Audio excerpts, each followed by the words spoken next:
Reef is a 6-year-old stray cat that was brought in after most likely living his whole life outside. He was extremely frightened when he first came in, but after a few weeks of patience and socialization, he started coming out of his shell.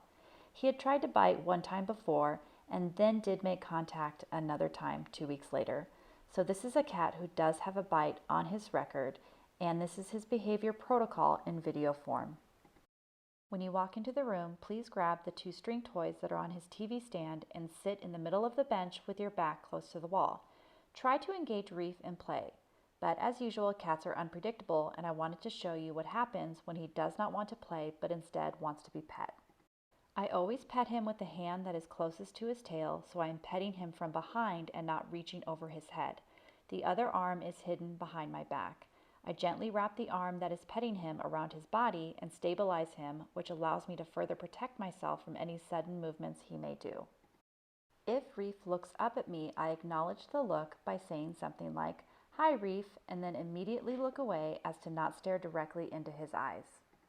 I pet the back and sides of his neck, in between his shoulder blades and his head. I do not veer towards his face or close to his mouth. As you can see, he walks back and forth many times, and you must move with him. It's important to keep your movements slow, but also accurate. Please note the position of my hands and arms, never reaching over him and using the petting arm to gently stabilize his body against mine. Again, he looks at me, I verbally acknowledge the look, but then look away. At times, Reef will stand facing you on your lap and look up and stare. I sit up straight and shift my upper body slightly forward. I acknowledge the look and then look away. I prompt him with my right hand to shift his body into a safer position for petting. As you can see, he quickly shifts the other way and I have to move my hand into a safer position. So mainly we want to move very slow, but there are certain times when your hands need to move more quickly. What we don't want is to get into a game where he sees your hands as toys.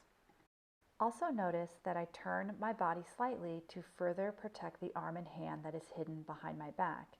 If my right hand is behind my back, I'm going to shift slightly to the right. Reef does enjoy rubbing his face against yours. I am able to do this in a safer way by bringing my upper body slightly forward, allowing 1 or 2 rubs, and then getting my hand and arm into position for safe petting.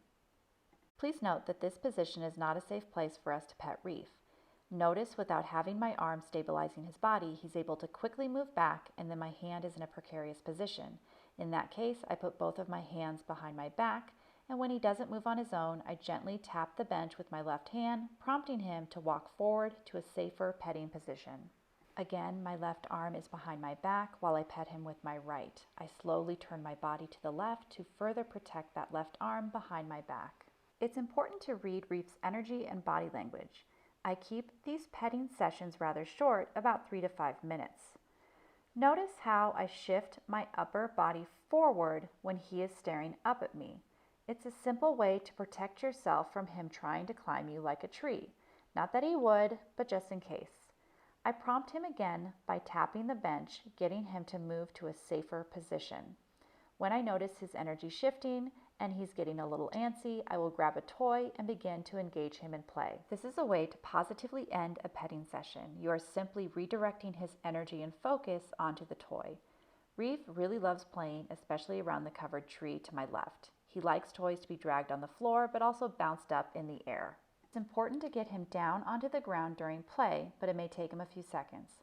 We never want to mix petting and playing. We want to make a very clear distinction to him between what is petting and what is appropriate playing. Thank you so much for caring about Reef and all our cats here at the Humane Society of Sedona.